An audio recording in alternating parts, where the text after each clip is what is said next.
Merci. Je passe la parole à Forouk Salami. Merci, cher Président. Chers collègues, cher Vice-président, le combat du rail a toujours été un symbole.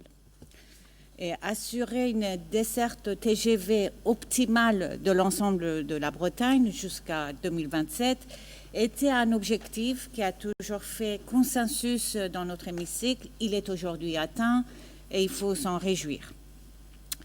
Pour autant, ce beau succès ne peut être qu'une étape dans un très long processus. Et ça, c'est mon côté finistérien. Je ne peux pas me contenter de m'en réjouir, je suis déjà dans l'étape d'après. Parce qu'un autre défi majeur nous attend dans les années, voire dans les décennies à venir, c'est celui de fret ferroviaire. Fret ferroviaire qui est à la confluence de tous les grands enjeux de notre siècle, environnementaux, économiques, sociaux, et même c'est la clé d'un nouvel modèle breton de développement. Et disons-nous franchement, nous disposons dans ce domaine de considérables marges de progression. En Bretagne, chaque jour, 150 semis de fret quittent notre région pour Lyon. En camion, les produits sont livrés en 12 heures, alors qu'en train, du fait de passages obligés par Paris, c'est 20 heures en minimum. Il ne faut pas donc s'étonner que nos producteurs et industriels continuent à privilégier un transport routier qui reste infiniment plus performant. Il y a quelques jours, la presse régionale rendait compte des difficultés rencontrées par le site de transport combiné Rennes Terminal. Cette filiale du transporteur breton qui expédie vers la région parisienne des éléments du futur métro du Grand Paris, est aujourd'hui entravée dans son développement faute des horaires disponibles. Tout est fait en état pour que les exportations bretonnes s'effectuent par la route.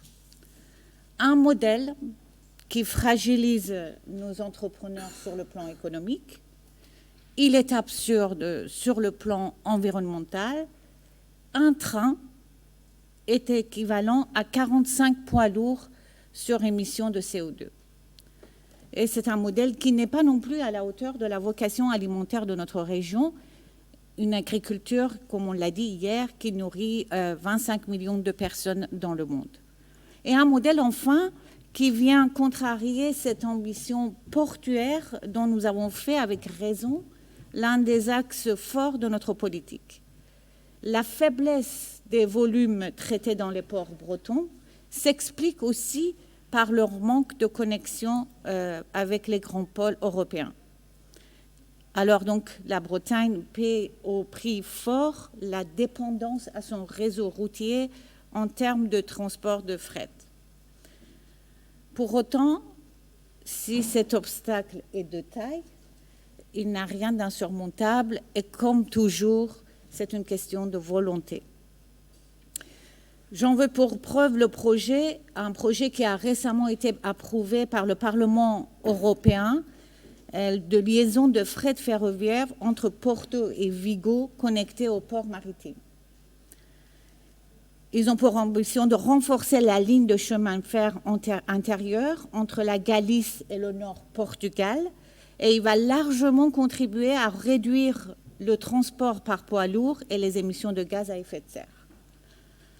Alors, pourquoi ne pas envisager les conditions d'une possible relance de ce vieux projet, porté notamment à la fin des années 2000 par l'association logistique Transport Ouest de liaisons ferroviaires des liaisons ferroviaires fortes entre Rennes et Lyon. Un projet que pourrait prolonger un axe maritime qui relie les îles britanniques à la Bretagne et qui permettrait par ailleurs d'atteindre Milan et d'autres pôles méditerranéens. Je suis évidemment, chers collègues, consciente de l'ampleur d'un tel chantier. Mais à nous, qui venons de remporter la bataille du TGV, ces combats-là ne nous font pas peur.